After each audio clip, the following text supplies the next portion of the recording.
Start. आज 6 जुलाई का दिन राष्ट्रवाद और निस्वार्थ सेवा के आदर्शों में विश्वास रखने वाले करोड़ों देशवासियों के लिए बहुत ही विशेष हैं। आज हम डॉक्टर श्यामा प्रसाद मुखर्जी की 125वीं जन्म जयंती मना रहे हैं। उनका जीवन साहस और माँ भारती के प्रति अटूट समर्पण का प्रेरणादायक उदाहरण है।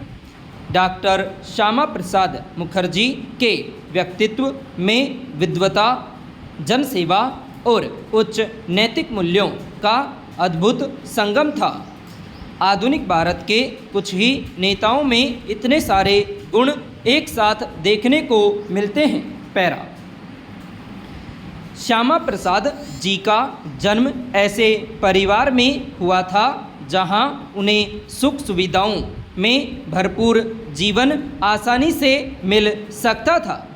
उनके पिता सर आशुतोष मुखर्जी की गिनती अपने समय के महान शिक्षाविदों में होती थी, लेकिन तमाम सुविधाओं के बावजूद श्यामा प्रसाद जी ने त्याग और राष्ट्र सेवा का मार्ग चुना। उनका दृढ़ विश्वास था कि चाहे अंग्रेजी शासन का विरोध हो, सांप्रदायिकता से लड़ाई हो या मानवीय संकटों का सामना, वे अपने समय की इन चुनौतियों के सामने मूक दर्शक बनकर नहीं रह सकते। इस सफ़र में उन्हें कई गहरे व्यक्तिगत दुख भी झेलने पड़े।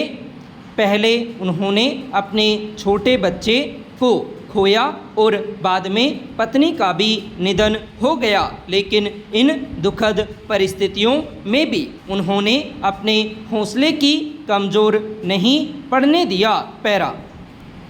डॉक्टर श्यामा प्रसाद मुखर्जी के जीवन का सबसे बड़ा उद्देश्य भारत की एकता और अखंडता की रक्षा करना था।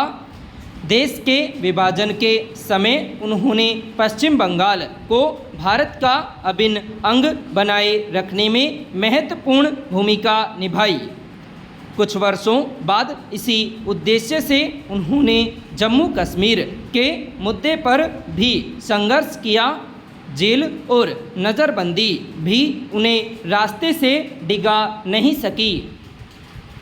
जब नज़रबंदी के दौरान उनका निधन हुआ तब वे उन अनगिनत लोगों से बहुत दूर थे जिनके लिए वे जीवन भर संघर्ष करते रहे।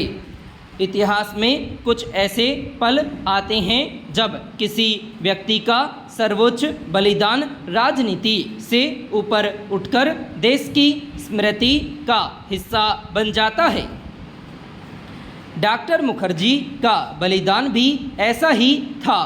आचार्य विनोबा भावे ने कहा था कि डॉक्टर मुखर्जी ने उस उद्देश्य के लिए अपना बलिदान दिया जिस पर उन्हें पूरा विश्वास था।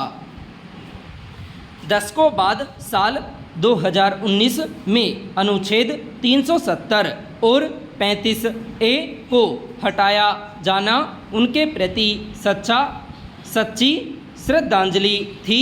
पैरा। डॉक्टर मुखर्जी ने हमेशा राष्ट्रहित और भारतीय मूल्यों को सर्वोच्च प्राथमिकता दी। इसके लिए उन्होंने मजबूत संस्थानों का निर्माण किया और ऐसी व्यवस्थाएं बनाई जो उस समय की सोच से काफ़ी आगे थी। वे कलकत्ता विश्वविद्यालय के सबसे युवा कुलपति बने। उन्होंने शिक्षा व्यवस्था में ऐसे बदलाव किए जो राष्ट्रहित और भविष्य की ज़रूरतों के अनुरूप थे।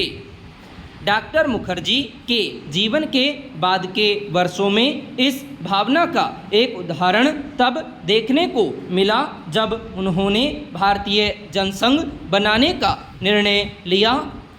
उस समय देश में हर तरफ कांग्रेस पार्टी का ही बोलबाला था। ऐसे में उन्होंने महसूस किया कि देश को एक ऐसे नए विकल्प की बहुत ज़रूरत है जो भारत की प्रगति की बात भी करे और हमारी सांस्कृतिक जड़ों से भी जुड़ा रहे। शायद इसी को ध्यान में रखते हुए पार्टी का चुनाव चिन्ह दीपक यानी मिट्टी का दिया रखा गया। डॉक्टर श्यामा प्रसाद मुखर्जी का भारत के पहले उद्योग एवं आपूर्ति मंत्री के रूप में कार्यकाल बेहद अहम रहा।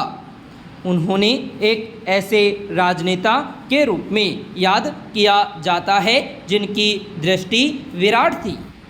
उन्होंने दामोदर वैली कॉरपोरेशन, सिंदरी उर्वरक संयंत्र और मजबूत औद्योगिक नीति जैसी ऐतिहासिक पहल की। इसके माध्यम से आधुनिक उद्योग भारत की नींव रखी। वे हथकरघा, कुटीर उद्योग, कारीगरों और कपड़ा उद्योग से जुड़े श्रमिकों के हितों के भी प्रबल समर्थक थे।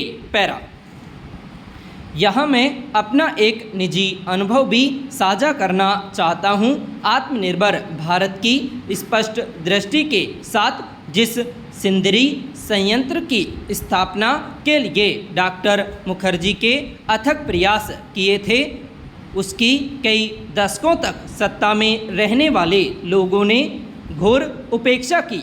मुझे इस बात का संतोष है कि हमारी सरकार को उसके पुनरुद्धार का सौभाग्य मिला।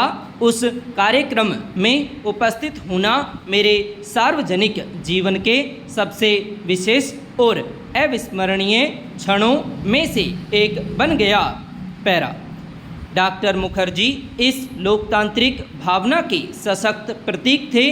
उन्होंने पंडित नेहरू के मंत्रिमंडल में शामिल होना इसलिए स्वीकार किया क्योंकि वे मानते थे कि देश की आज़ादी के शुरुआती वर्षों में राष्ट्र निर्माण का दायित्व राजनीतिक मतभेदों से कहीं ऊपर है।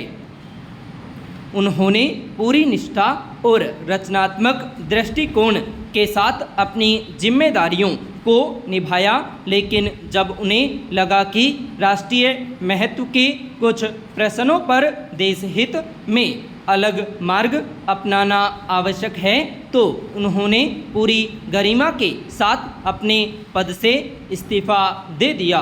संपूर्ण